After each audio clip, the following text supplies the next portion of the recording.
the people that walk around with that enthusiasm, they also oftentimes get opportunities that those very quote unquote normal people who never want to show any kind of emotion don't get, because people want to be around enthusiastic people. Welcome to the Waste No Day podcast, a podcast specifically for and about the home services industry as it relates to plumbing, heating, air conditioning, and electrical. More than a podcast, Waste No Day is a credo, a determination, a mindset. It is a never-ending discipline. It is a refuse to lose pursuit. It is a wake-up call every morning to waste no day. Now here's your hosts, Brian Burton and Nate Minnick.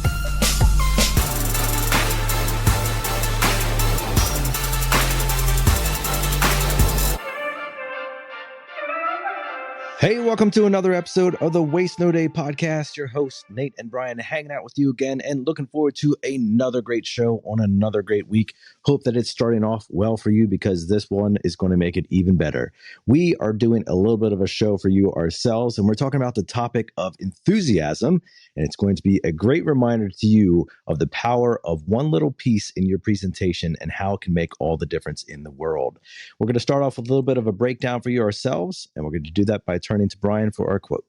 You should be a monster. Everyone says, well, you should be harmless, virtuous. You shouldn't do anyone any harm. You should sheath your competitive instinct. You shouldn't try to win. You don't want to be too aggressive. You don't want to be too assertive. No, wrong. You should be a monster, an absolute monster, and you should learn how to control it. Dr. Jordan Peterson. Oh, the esteemed Mr. Peterson joins the show. I love it. Can we get him as a guest, for Pete's sake? I mean, good grief. The answer is yes, on a long enough timeline. But we're good 3.5 years into me trying to get him on the show, and so far, no dice. But it's not for lack of effort. Keep trying, buddy. Keep trying. Yeah, I'm all over, bro. You need some more enthusiasm with that request, I bet. Yeah, it's not for lack of enthusiasm, that's for sure. Lack of the right contacts so far, but I'm working on that too, buddy. We're going to make it happen. All right. I love it. I love it. I can't wait to have a show where the two of us are absolutely going to not understand the majority of what the guest says. But the fourth or fifth time we listen to it, we'll be like, oh, yeah. And then we'll feel like it was all our idea. You know how he does that? I'm going to practice my Black Swan strategies so hard on that episode. And I'm just going to mirror everything that he says. Everything he says? Yeah. Wow. Could you go on about that, Dr. Peterson? Yes. Yes. Excellent. Yep. So the Be a Monster thing I want to talk about because I did a Wiser Wednesday a couple weeks ago. I don't know how many weeks ago. And Wiser Wednesday, for those who aren't part of the Waste No Day Facebook group, we just do a free public training. We'll get trainers on, like Gene Slade was on last week, and Trent Lowenstein the week before that, and super high level, high producing technicians and home service salespeople across the industry. And we just get them to come on and do a 45-minute training every Wednesday morning that we post in the Waste No Day Facebook group. And I usually start off, well, not usually, I always started off with 10, 15 minutes of training myself. And I just did one on enthusiasm and how detrimental it is to the most amazing presentation on earth when it's lacking it, and how much it can overcome a crappy presentation if you don't really have one. Just that raw passion and enthusiasm for what you're doing and what you're selling and how you're serving somebody can just make up for so many deficits. And it had a huge response. Like, the feedback has been incredible. And we did an intro recently where we talked a little bit about it, and even that had incredible feedback. So I thought it's probably high time we do a whole episode on it.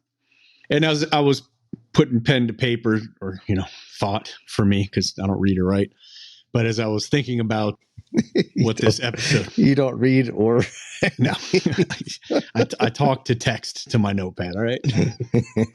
and there's no point because I can't read it afterwards, but, it helps to just speak to my phone.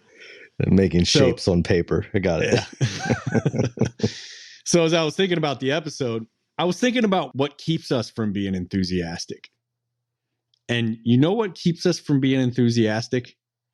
At the call, in the morning meeting, at home, when we get home to our spouse or our kids or girlfriend or boyfriend or whatever. You know what it really is? It's not being tired. It's not because we worked so hard and we're so exhausted. It's not because it's early in the morning and who wants to be here this early. It's not because really almost anything else except ego. It really is our ego. It's like, and in most cases, fear also plays a part. But ego keeping us from being like really all that we can be. Like, I don't want to stand out too far. I don't want to make a fool of myself. So I'm just going to stay in my nice, tidy little box and not do anything too drastic. I'm not making any crazy moves here, right? And that actually keeps us from that raw enthusiasm that makes people want to be around us. And that raw enthusiasm is so contagious and so magnetic that the people that walk around with that enthusiasm, they also oftentimes get opportunities that those very quote unquote normal people who never want to show any kind of emotion don't get, because people want to be around enthusiastic people. And that goes for the morning meeting and your client and your spouse or that person you want as a spouse as much as anybody else. The person who walks in like he or she owns the room and takes it upon his or herself to make sure everybody else feels good, as opposed to just staying back with your guard up, waiting for somebody else to make you feel good. They always win, whatever the game is. It's that's who's winning the game. And I look at like our buddy Tommy Mello. You know, we've been various places with him, right? Steakhouses and events, and his house even, which is big enough to put your whole company there, Nate. and there are people, I've been to his house several times where there were complete strangers there that he'd never met before. But what does he do? No matter where we're at, he's the loudest one. He's the happiest one. He's the most excited. He's the most passionate. And everyone is drawn to him magnetically. You watch it happen, right? Versus someone else who you might go out with who's just like finding every reason that this place is terrible and finding every reason that the people around are terrible, and nobody pays that person a second look. So what do you ultimately want? Do you want to be financially successful and independent? Do you want to have a massive network where if you're into something and you get other people into it, you get paid, that kind of thing? Do you want influence? Do you want to be able to connect people? If that's what you want, then it just flat out doesn't pay to be unenthusiastic. It's actually holding you back. So I always say, if you want to be more enthusiastic in a somewhat uncomfortable environment, like your client's house, like the morning meeting, go as far in that direction as humanly possible, and then you'll snap back to the middle. So what might that look like? I don't know, but it might look like go tell a joke in the airport terminal, a crowded airport terminal where a flight just got canceled. See if you can get everybody laughing. But just be enthusiastic. Like, go grab people and see if you can brighten their day. Like, make that what you do. You just brighten people's day. Always the one with your fist extended for the fist bumps. Always the one shaking hands, and like when someone shakes your hand, you do the double hand, or like the pat on the back during it, like just a little step above everybody else in enthusiasm. And I know a lot of people are listening to this like, that's just not me. I'm not that person. Doesn't matter. You are now. That's who you are now. Brian, I understand what you're saying. And as somebody who is less enthusiastic than you are by nature, speaking for that portion of the audience, it is difficult to imagine myself being Tommy Mello. Like, for one, I don't know that I could actually sustain that energy for any period of time. Two, I'm not, I don't have all the jokes and all these, things that people like you do that charm people. And so, speaking as somebody who's less naturally bent towards that, it feels intimidating when you say, I have to go out there and perform stand-up comedy in the airport terminal, Yeah, don't do that, Nate. I don't want to put those people through that. See what I mean? There you go. But does it make sense that, and let's not talk about sustaining that energy, right? But how about the first 10 minutes when you walk in the door at home? When I'm tripping over things, or Yep, when I all of it. Yeah. You know what? The most enthusiastic people are my kids when I walk through the door. They're far more enthusiastic than I am. How about 20 minutes when you walk in that door? 20 minutes when you walk into the office in the morning, 20 minutes after the meeting starts or after the meeting ends when you're around all the technicians, 20 minutes when you first get to a client's house, 20 minutes when you walk into a restaurant. Like, don't sustain anything. But what starts well usually ends well, right? For sure. How about that? Can you sustain that much energy? Yeah, and that makes it, that chunk size piece makes it a lot more like, okay, yeah, I could do that. I could try that. You know, because it's like, if anybody who has done public speak or who's not done public speaking, and somebody comes up to you and says like, hey, listen, you need to give a 30-minute training this morning. You're like, 30 minutes, forget it. Like, how about maybe like 5 minutes? Or somebody's like, hey, you need to run a 5K. And you're like, I don't remember the last time I ran past the couch to the refrigerator. You know, it's when that massive goal, or that massive, like, you know, this is what you have to do, is set before you. It's kind of that intimidating piece. But when you break it down on that chunk size, it's like, okay, well, what is obtainable for me? What would be stretching? And yet, what do I think I could actually do? I like that 20-minute section, Brian. That's a good point. Yep. Just bite size. I like that bite size point. That was a good point. Well, speaking of good points, it's time now to highlight some good points that our famous reviewers make when they take some time to put a 5-star review on our podcast. We sure love that. And we'd like to highlight one of them today. Brian, who do we have? Game Changer. 5 stars. Hey, Brian and Nate. I really like it. Yeah. Exclamation point. Hey, Brian and Nate. Hey, what's up, buddy? Good talking to you. This podcast does so much teaching in almost every avenue in the home service space. I almost finish every episode by asking myself, I feel like I should pay for this kind of information. LOL. 10 out of 10 recommend this to anyone in the trade space. Thanks. From Tyler. He's a Sparky in Northern Kentucky. And his name on the thing is Zamboni. So I'm guessing Zamboni? He's a hockey fan. Yeah. Tyler from Northern Kentucky. Just Zamboni. No numbers, no letters. Zamboni. Yep. Zamboni. Spelled correctly. He's the one. That's amazing. Yep. He's the first one to put it down there. It's always special when you get that one name. That's great. I feel like I should pay for this kind of information. I appreciate that, buddy. I know Nate appreciates that. I'll tell you this, man. What's our currency in this, Nate? Currency is the fulfillment of the people who are listening, going out and applying it and changing their lives. And here's why. A review is so important to us, and it makes us feel so much better about like the time we're investing here. For you to write a review like what he just wrote, you have taken some of the principles that have been taught probably by the guests. We're realists here. It wasn't me and Nate. By the guests, and applied them, and they did things for your life, right? I firmly believe that about everyone who writes a review, because it's not easy to get someone to just go write a review about something. You didn't listen to an episode that just sounded good and then go to Apple Podcasts, and figure out how to write a review, right? It had to be more than that. So when we get to reading these reviews, we assume that more happened behind the scenes and a real positive impact was made. So we really appreciate the reviews as much as Mr. Zamboni appreciates the show. So if you have not written a review and this podcast has done something for you, and it isn't just to make Nate and me feel better, it's also how the podcast gets out there. Get on Apple, write a freaking review. You can also go to Spotify, hit that 5-star button, or jump on social media, share an episode, and share what it did for you. It'd be sure cool if you did. We appreciate that. Thank you, Mr. Zamboni. And many happy hockey days to you in the future. Well, it's time now to have the meat of our podcast come to you, and we are putting none other than Mr. Enthusiasm in your passenger seat. Our guest today is Enthusiasm, the unstoppable force of energy that lights up any room. With a contagious zest for life, Enthusiasm transforms the mundane into the extraordinary.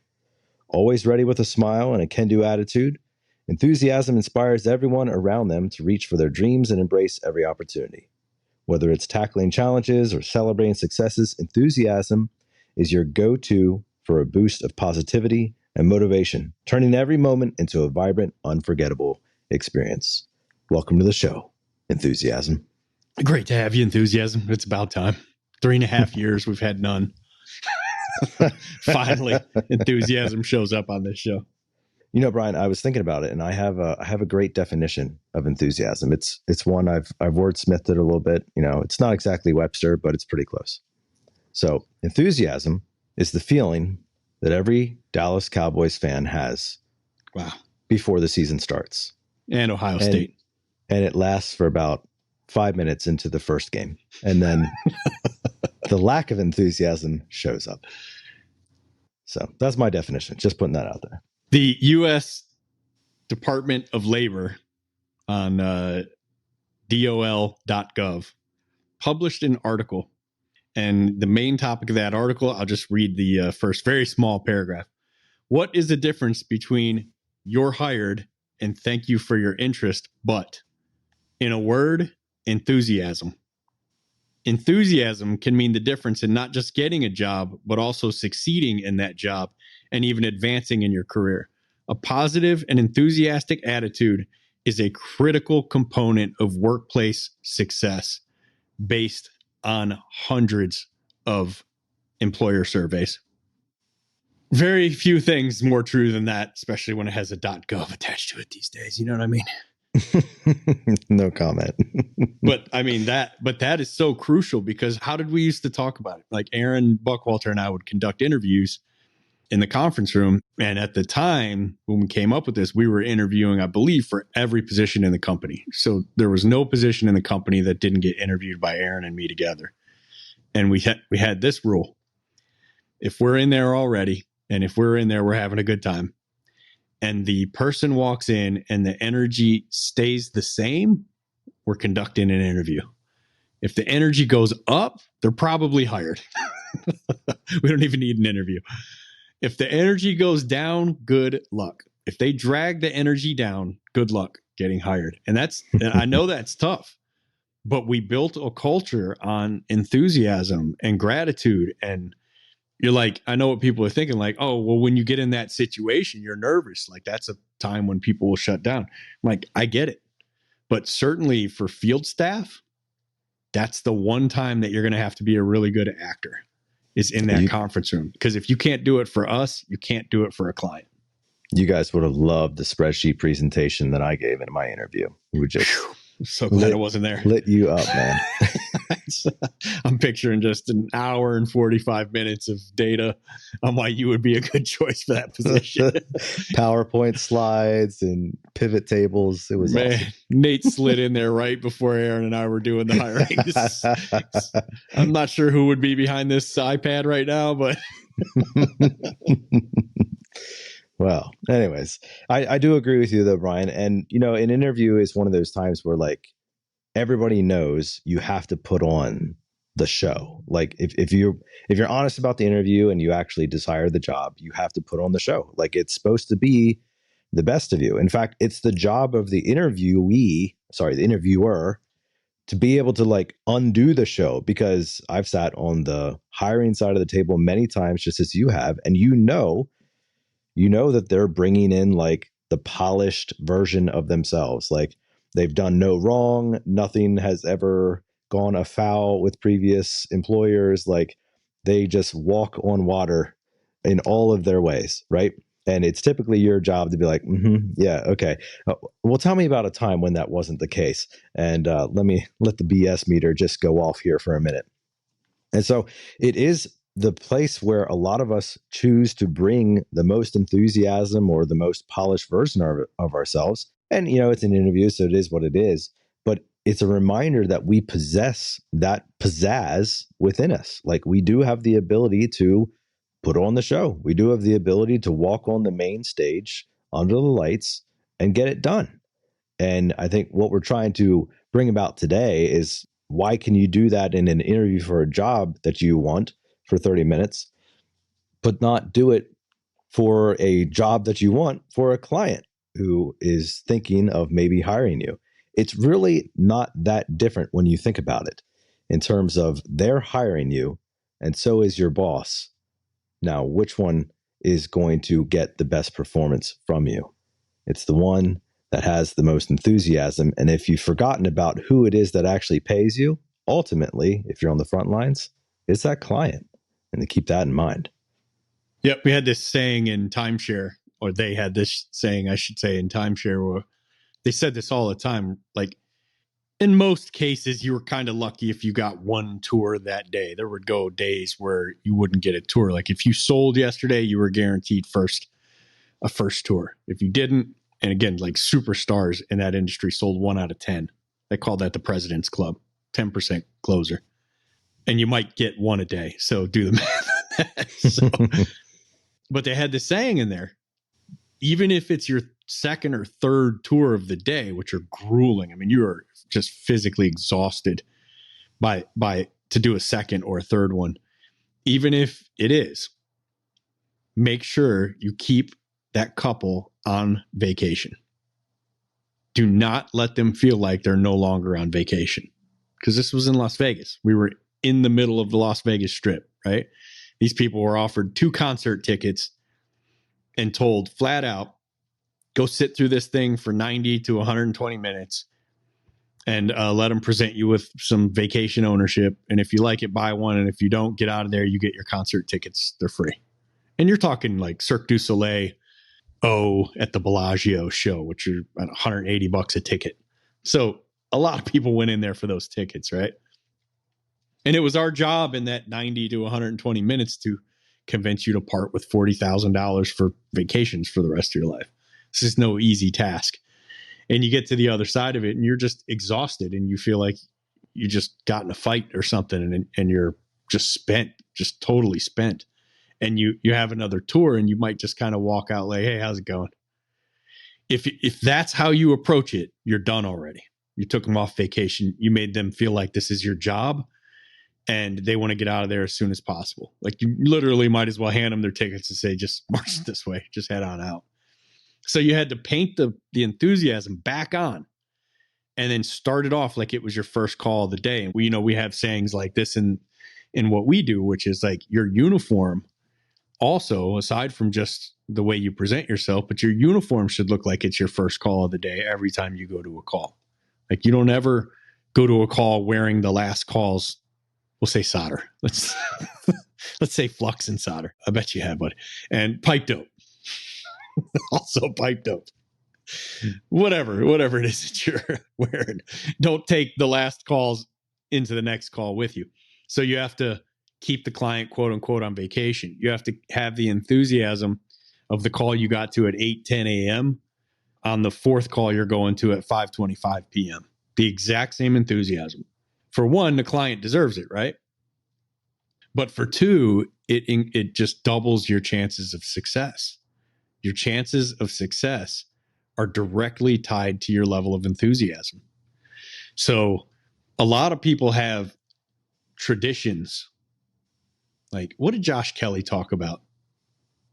What did he call it? I can't think. It's like triggers, but that wasn't the word that he used. Patterns or something like that. But you put on that chapstick, or you play that song, or you clap your hands 3 times, and I'm a winner type of thing. Yeah. Like all of that, which is really a fascinating conversation about getting yourself in the mode, in the mindset. Sort of like who is it? Was it LeBron? He puts the chalk, baby powder or the chalk. Yeah, puts the chalk on his hands and throws it into the air. It's like that's his thing to say this is game time. And that was a great conversation with Josh Kelly. It's a great reminder, Brian. And like I'm kind of curious, like I can't imagine the grueling 2-hour sales presentation to give somebody and then to do it 3 more times. Like, what was it that kept you enthusiastic 4 p.m. after you've already said, after somebody's already told you? Yes, anchoring. Yeah, that's what it was. After somebody's told you no 3 times, like, how did you do it? Anchoring to Increase Sales with Josh Kelly is the name of the episode. That was June 19th, 2023, episode 148, Waste Day. Great episode, and it talks a lot about this. I didn't necessarily have an anchor or anything that I use. Like now, if I was going into a truck tomorrow morning, God forbid, starting it all over my journey to leadership, I would, as fast as I possibly could, I would find that anchor. But I was talking to a couple of our plumbers at the shop here the other day. Like, I walk in to the training room at like 6:59. Like, I don't go in there at 6:45 for our 7 a.m. when I'm training for our 7 a.m. training. Like, I just want to get in there with, what meeting I have planned and go right to the whiteboard. So I walk the line, I fist bump everybody in all 3 rows, tell them good morning, and then walk right up front and let's roll. I do not want like conversations that are going to take me out of what I'm trying to do, because you know how scatterbrained I can get. So no, not at all. No, go good. on. Yeah, because I do a good job on the show, so it's not something you deal with. But if you saw me train every day, you'd figure it out, buddy. Yeah. So I don't necessarily have anchors, but I do this thing where I walk up to that wooden door in the morning, and sometimes I'll be like, whatever, just had a tough conversation or just not feeling it that morning, and I'll stop, and I can hear the techs in the training room, like usually laughing. It's like a high energy environment, but talking, and I'll pick up a few of the voices and I'll picture the tech and I'll go, all right, it's not about me now. It's about Chandler, Tristan, and Jake, whose voices I just heard. So I'm just walking in there for them, and I'm going to get them hype, and they're going to go make more money today, and they're going to have a better time today. And most importantly, they're going to be filled with confidence and enthusiasm as a result of the meeting that I'm about to give. That's my job in the morning. Managers, trainers, that's your job. Your job is to make sure that your people walk out with as much confidence and enthusiasm as you can possibly fill them with. So the guys who like to write people up right before they run their first call, watch the conversion rate there. It's not going to be great. I mean, I get it. The morning's the only time you have them, but that's a real tough call. That's a minefield. So oftentimes the anchor can be just me standing at that door for 10 seconds. But yeah, I didn't have one in a truck. I had one on the way home, which I don't remember who, but somebody taught me decades ago.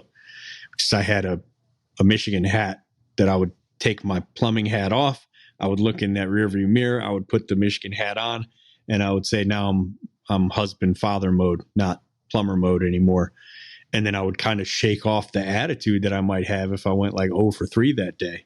Didn't make any money, made a client mad on the last one, like pissed off Kevin from dispatch, and management's mad at me or whatever. And just like the world just crumbles when you have a rotten sales day if you're a high producing salesperson. So had an anchor to go home, but nothing between calls. But one thing I did, man, in the most successful parts of my career was, if Waste No Day existed, that's what would be playing in my truck 100% of the time. There would be nothing but this playing in my truck. And I do mean that. Since I didn't have that, it was Brian Tracy, it was Tom Hopkins, it was Zig Ziglar, it was Jim Rohn, it was people like that. I was always trying to be focused on what I was doing for a living. That reminds me of another episode, Brian, with our buddy Brandon Duncan, the bulletproof mindset. Yeah, I believe he episode. talked a lot about that too. That's actually from way back, January 17th, 2022. Great episode on finding that bulletproof mindset. And I believe if I recall, some of that dealt with attitudes, but also how you transition to going home. Yeah, that was you want to get him back on? Let's just do that episode over again. Love to get him back on. Yeah. Did you say the date for that one? Yeah. It's been a minute. January 17th of 22. Yeah, it was like we met him in Hawaii. He owned My Buddy the Plumber in Utah. Yeah, great dude. Great episode. Yeah, so your job is to figure out what your anchor is. And I don't know if an anchor wouldn't work for me, but I never tried to come up with an anchor. But I knew by trial and error that if I was riding around listening to music, stand-up comedy, sports radio, those were the things I'd listen to. Sometimes for whatever reason back in the day, I like to listen to 60 Minutes. And I don't remember where I got it to listen to in a truck, but occasionally I would listen to 60 Minutes, like documentary type stuff. But even if it wasn't negative, like 60 Minutes would be now, it just wasn't positive. Like it wasn't moving me in the direction I was going. and like stand-up comedy would have me kind of floating and on cloud nine. And like, I would definitely be enthusiastic and fun, but it was not pushing me in the direction I was going. So I would notice if I went 3 or 4 weeks of just listening to my Mitch Hedberg CDs or George Carlin or whoever I was listening to at the time, my conversion rate and my ticket average were suffering for it. And then if I would get my tapes back on with Brian Tracy and everybody, my ticket average and conversion rate went back up. And the times that I was making the biggest strides to improve, to get those up permanently, because, you know, you hit the ceiling and then you finally break through the plateau, and then you really never dip down below that level again. And this is the great thing about progress when it comes to a sales career. As you learn how to adjust your income again and again, you really never dip back down below what used to be that plateau you could never get past. So you just got to keep pushing and ramming against that thing. But so I would never dip back down. And every time I broke through another plateau, it was while I was on a long stretch of listening to sales training material between calls. Every single time, I would just pick up some kind of nugget that would change the slightest thing. And I might have to listen to 3 weeks of nonstop content to get one nugget that I went and tried, and it worked so well, I integrated it into my presentation, and it broke me through another plateau. But it might be that long that I had to do it without getting really anything of substance, although it kept my mind in the right place. But occasionally, man, that nugget comes through and it changes the game for you. You're never going to get that listening to music. It's never going to come. It's just a sign of immaturity and you being undisciplined. That's all it is. So, Brian, I have a question for you. When it comes to enthusiasm, you know, inevitably every trade, every position, every career has its tasks that are not desirable. I don't know, for you, Brian, what like your least favorite thing to do in a plumbing truck was? Kitchen sink drains. Kitchen sink drain, or you had, you know, pulling the compressor or rewiring an attic or something like that, right? Anything in the attic in Vegas in the summer. Anything. So I know we've spoken a lot in previous episodes about how, like, hey, actually find a product that you are truly and authentically enthusiastic about. That way you don't have to fake it. You don't have to, you know, fabricate enthusiasm. You actually believe in the product. But when it comes to a service, and specifically a service that you hate doing, like that kitchen sink that you know is clogged with everything under God's earth that's rotting, right? And you're like, there's only one road here to fixing this. I have to present something that I really do not enjoy doing. How does one overcome, you know, the natural, like, adversity of a task that is less than desirable and present it in a way that you're enthusiastic about it? I'll tell you the secret. Everybody listening, you triple the price and they'll usually say no. And if they say yes, you're in the money, baby. There you go. That's it. No, obviously you don't do that. Yeah, you don't do it. You're not getting enthusiastic about the job you're about to do. You're getting enthusiastic about the person you're about to help. So that's an easy transition to make in the home. And I do believe when most, you know, sociopath aside, when most people are in front of another person and they're like, I understand that it's really hot and your compressor failed and I'm going to have to do the job I like the least to get you cool air. I'm happy about it because I'm about to help you out. Right. And in our sake, I got to cable a kitchen sink line.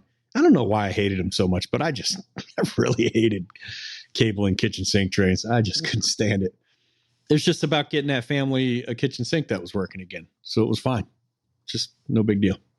So you were able to make the leap from the service to the person. And is that where you would find most of your enthusiasm rooted in? Like, all regardless? Yeah. There was never a time I was enthusiastic about plumbing. I've never been shy about the fact that I don't have a mechanical bent in my body, like bone in my body. My bent is not that way. It's philosophical. It's people oriented. I don't really enjoy using tools that much. It just doesn't do anything for me. So it was always, my excitement was for the people I was serving.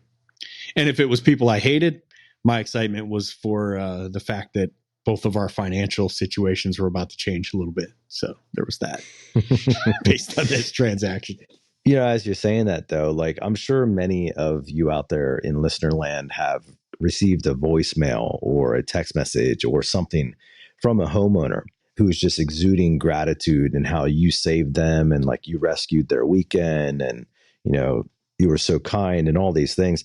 That actually may be a really good anchor for you to play that voicemail or to read that text message or that email prior to walking into that next home and remember like here is what this looks like. I can go in and be enthusiastic because Mrs. Jones, when I served her, like I made a difference in her life. And maybe that's the anchor for you that can help transition yourself into that enthusiastic mindset when you're walking in to that next home, even if it looks broken down and it looks like nobody's taking care of the house and all that.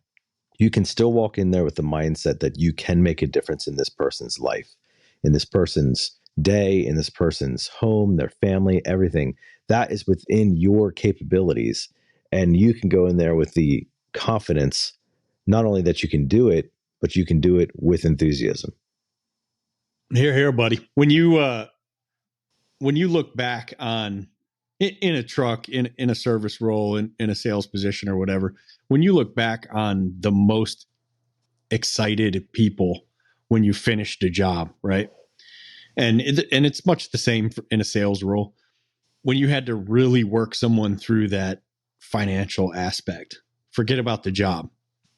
When you really had to go back and forth. I mean, it was a fist fight, blood, sweat, and tears. And they ended up buying. Those are the people that like love you the most.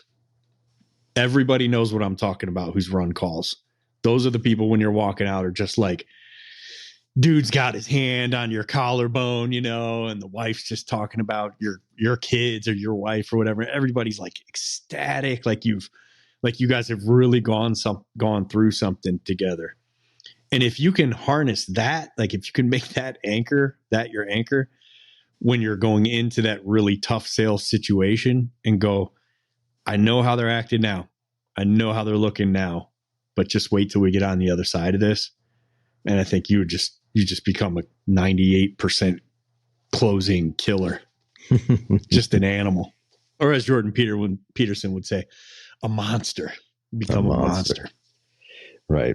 Well, Brian, inevitably all monsters run out of steam, so to speak. Like there's off days. I don't think so, man. I don't think so. I think that because you only have to maintain it for so long, right? You only really need to bring it to the morning meeting to start the morning meeting, especially you guys in trucks and in the field.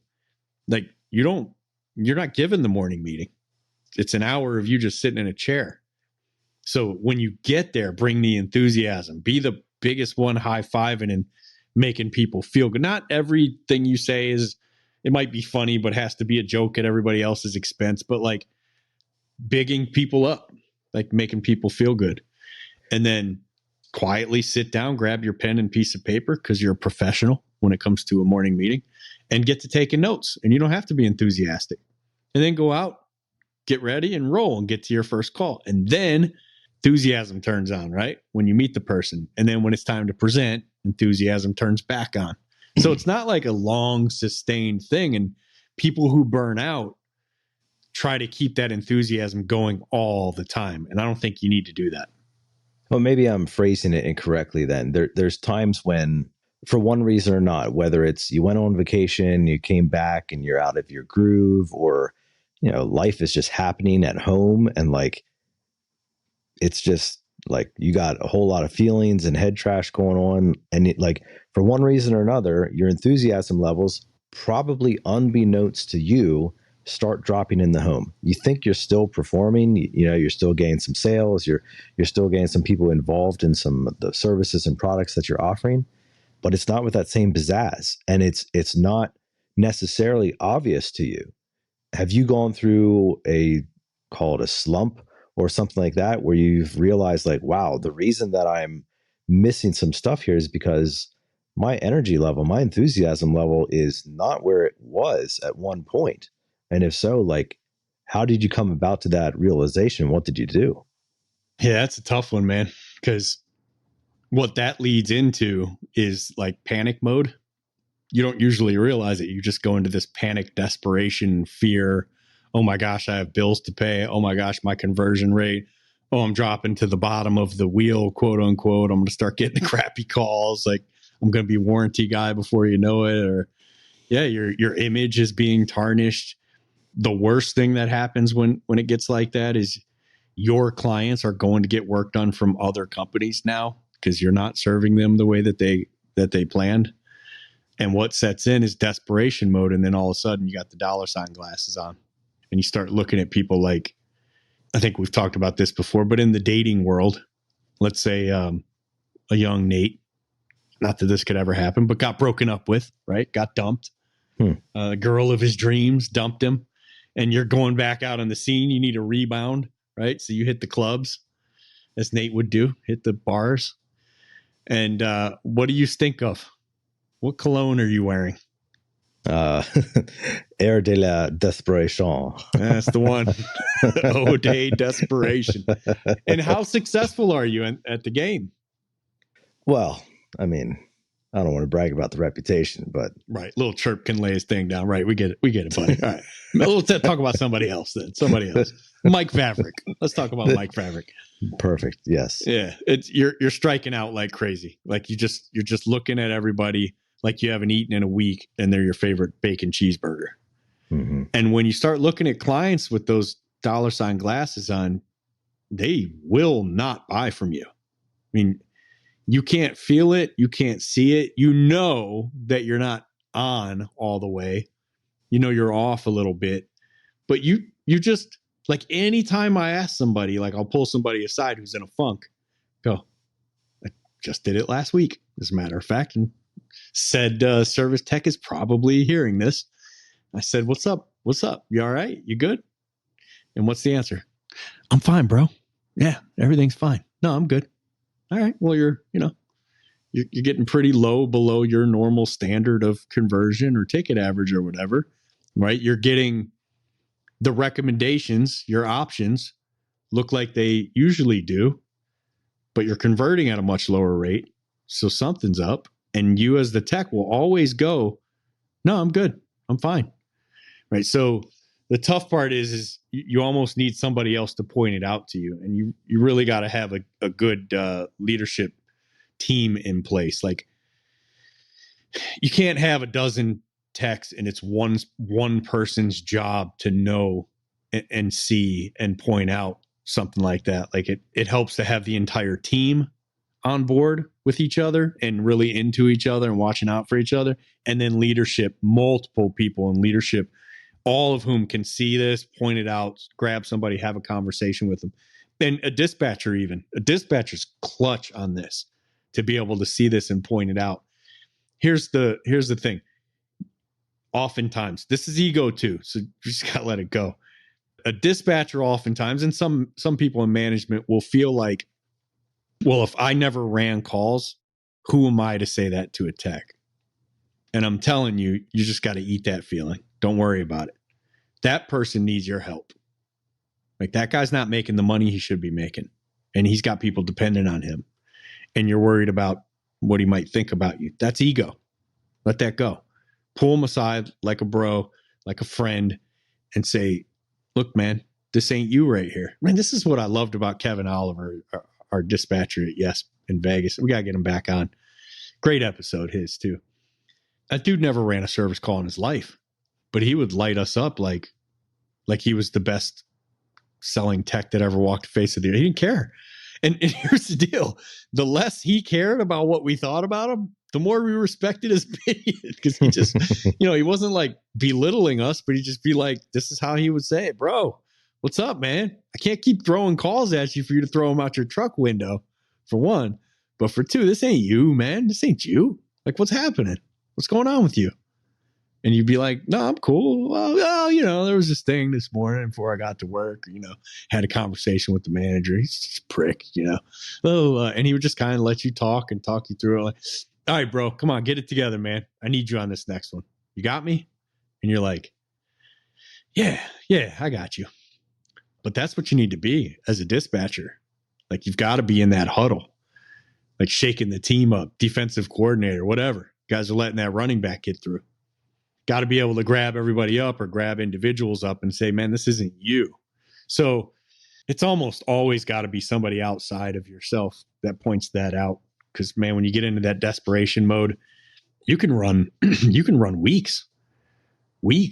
I mean, you can run a month if nobody's helping you and nobody's snatching you out of it, or at least calling you out. You can run so long without making any money and just turning your clients off, and potentially those clients going to find another company because your enthusiasm has turned to desperation. And you're not walking around thinking about the money. So it's hard for some people to grasp what I'm saying when I put, I have $ glasses on my desk at all times for this exact conversation. But I put the glasses on and I start talking to somebody. And it's hard for them to understand it at first because they're like, I'm not thinking about my commission here. Right? I'm not standing there talking to a client in the kitchen thinking about how much money I'm going to make. I'm like, I get it. I know you're not. But you are thinking about breaking this streak and how you got to make this one happen. And finally, someone who really needs something. This is going to be it. This is going to be it. This is going to be it. And what you're saying in your head and feeling, they're seeing. Intentions leave a smell. Jocko Willink. That's so good, Brian. Now, if you have a thesaurus, which I'm sure you do, if you look up dinosaurs have been dead forever, bro. I got a dog, I got a few cats, I got kids. I don't have any of these thegosauruses. So if you look up enthusiasm in a thesaurus, another synonym for enthusiasm is intensity. Now, I want your opinion on this because when I think of those two words, I don't know that they are necessarily synonymous. I think one of them has the feelings of enthusiasm and the other one brings the joy of enthusiasm. In your opinion, like, is this the subtle shift from when you go from like that high profile 30-second Super Bowl rah-rah commercial to like, kind of like, man, I need to explain it more fervently. Like I need to really help them understand this is the importance of this. Is that the same thing, or is that kind of moving towards the $ glasses? Like if you find yourself just repeating and repeating and repeating the same things. Yeah, repeating and repeating the same things isn't going to help you. Like that's not getting you anywhere. And really that makes me feel like you're doing too much. Too many of your sentences are ending with a period. And you need a lot more of them to end with a question mark. Your Gene Slade's Wiser Wednesday was freaking phenomenal. If you're not in, I actually posted on the Waste No Day YouTube channel too. So jump on there if you're not on Facebook. But what he did, and man, we walked out to and sorry to everybody who's going to hear this, who's done a Wiser Wednesday, but I walked out to the training room after, and the guys are all watching it live, on the screen. And two people walked right up to me and said, best Wiser Wednesday we've had. I was like, whoa. And all he did was like, he went on this 10-minute rant kind of thing where he was just one after another telling you about water treatment, we'll say, but everything he said ended with a question mark.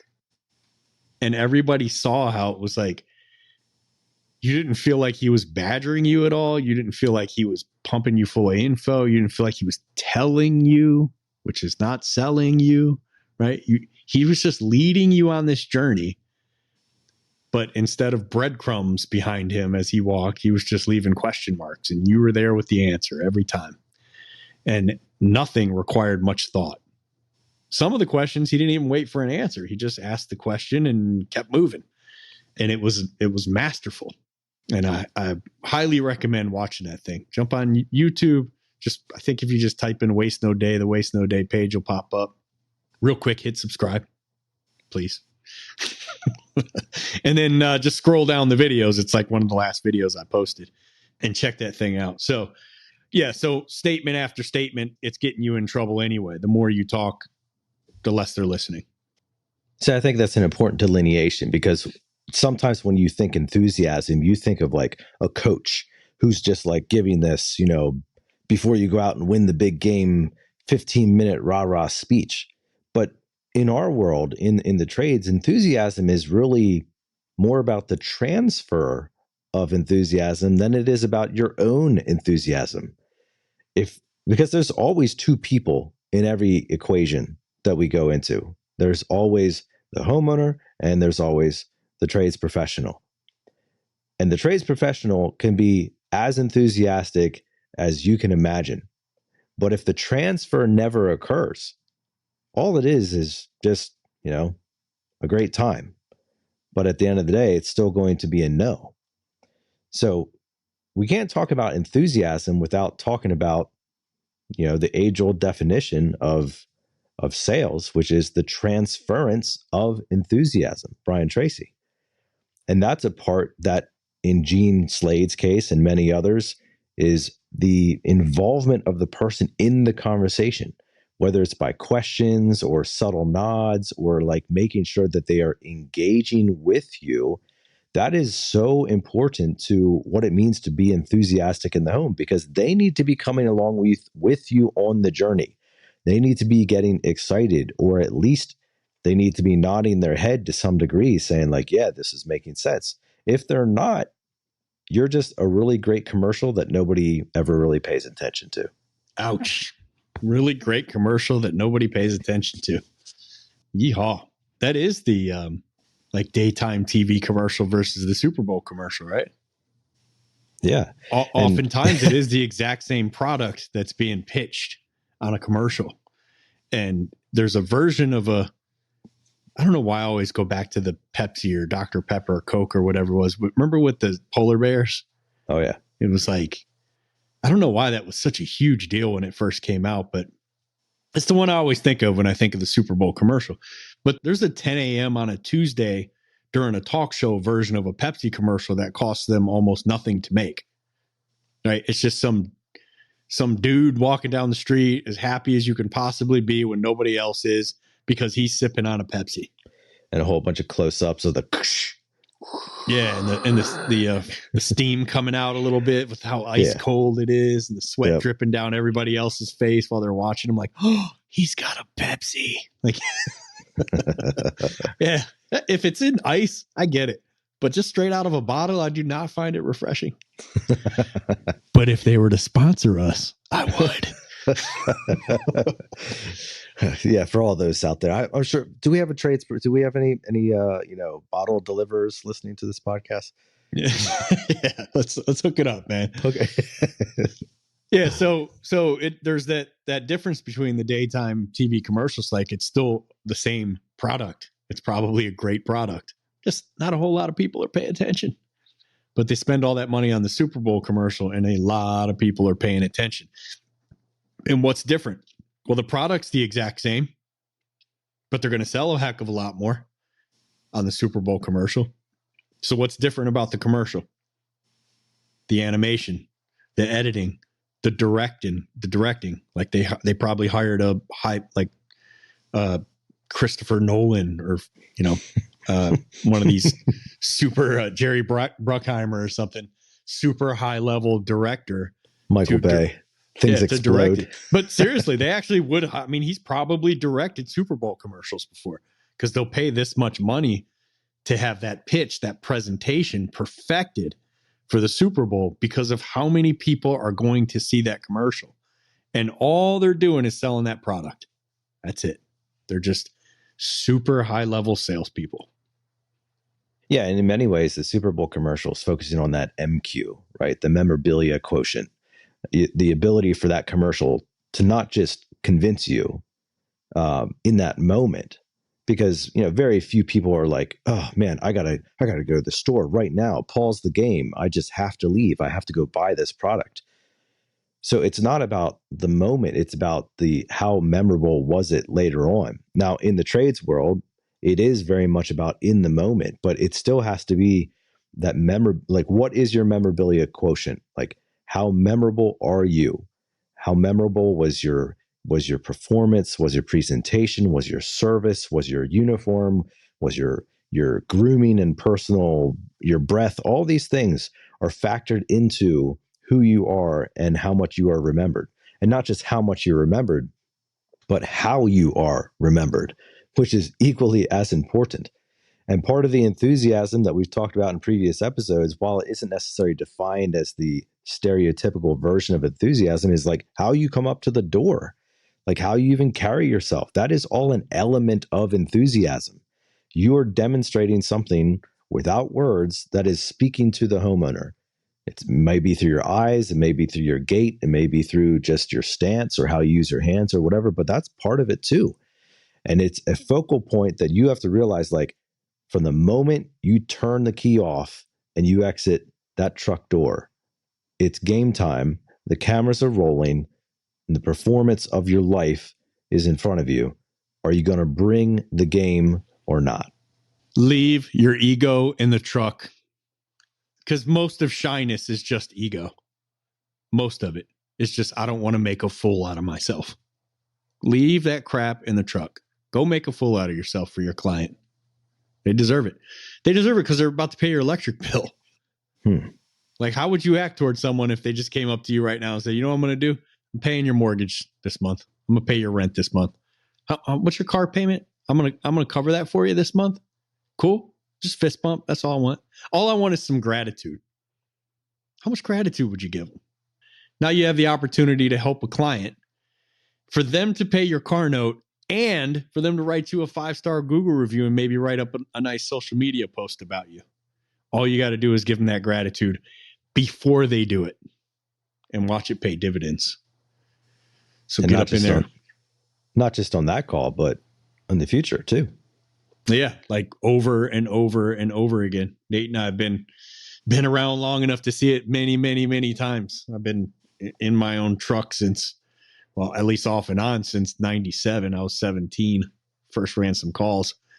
And I've seen it over and over again where it's like, I put water heater and water treatment and emergency shutoff valves in for somebody, and I'm back there doing it again because it got old. So that stuff happens too. But man, remember, at the end of the day, and this is a great place to go out, you don't have to do it for the entire 12-hour day. It's tiny little spurts of the most important times, the most crucial times, when it can have the biggest impact on other people and yourself. It's when you wake up in the morning, whoever's lying next to you, or the kids in the other room. It's the gas station attendant. It's anyone you see when you're in uniform and in a truck. All right. But let's just keep it to the most crucial ones. When you get to the shop in the morning, it's everyone you see. We're talking minutes here, not hours. It's when you get to that first call, right? And then you just do your job for a little while. And then it's time to present. You got to do it again. Drum up that enthusiasm. Humiliate yourself, right? You're not that cool anyway. So knock it off. You're not going to be a freaking HVAC tech if you're cool. Come on. We know better. It's when you go to present options and close. And it's your next call. It's the same thing. It's if dispatch or your manager calls you on the phone, that's another time. Do it. Drum up some enthusiasm. Like, make them happy that they talked to you today. And then you're heading home for the day. And the most important time is when you open that front door. That is not the time to let your guard down. That's the time to pour it on. That's it. Oh, and when you write your freaking Waste No Day, Apple, Spotify, Facebook, Instagram, LinkedIn, whatever, review. Come on, give us some love with enthusiasm, baby. It's a great place to leave it, Brian. Hope that you enjoyed this episode, and just a fantastic reminder, a challenge, and a little bit of an encouragement for you on a Monday morning to kick this week off with a different perspective. Are you going into it in the humdrums? Are you going into it worrying about what's happening, what's not happening? You got yourself down. You worried about your performance. You got those $ glasses on, or maybe you're just a little bit off from where you used to be and you're coasting a little bit. Whatever it may be, the opportunity now presents itself to waste no day, to go out there to that next call, that training, that next conversation, whatever it is, and say, you know what, for the next 5, 10, 15 minutes, I'm bringing the A game. I'm going to ramp it up. I'm going to be the fool. I'm going to go out there and I'm going to give the performance of a lifetime and see what happens, man. Find out what it feels like to get on the other side of it and say, it was worth it. It worked. Things changed, not only for the better for your client and for the people around you, but for yourself, because you're going to find yourself being a much happier person with who you are anyways. And you know what? We could all use a little bit more happiness in our own life and a little bit more comfort in our own skin. Great place to wrap it up on this episode. Leave us a review or let us know in social media what you appreciate about this one. And you know what? If you're taking the challenge, we'd sure love to hear how it works out for you. Tell us about the story of when you chose to be different, when you chose to bring the A game, the Super Bowl commercial. Who was it with? Where was it? What was your mindset before and after? We'd love to hear that feedback from you. If you know somebody who could use some encouragement or needs to get themselves out of the dumps, send them this episode. Tell them that they need to be more enthusiastic in their life. You'd appreciate it. We're going to leave you now with our weekly challenge, which continues to be the same: to choose to wake up each and every day and waste no day.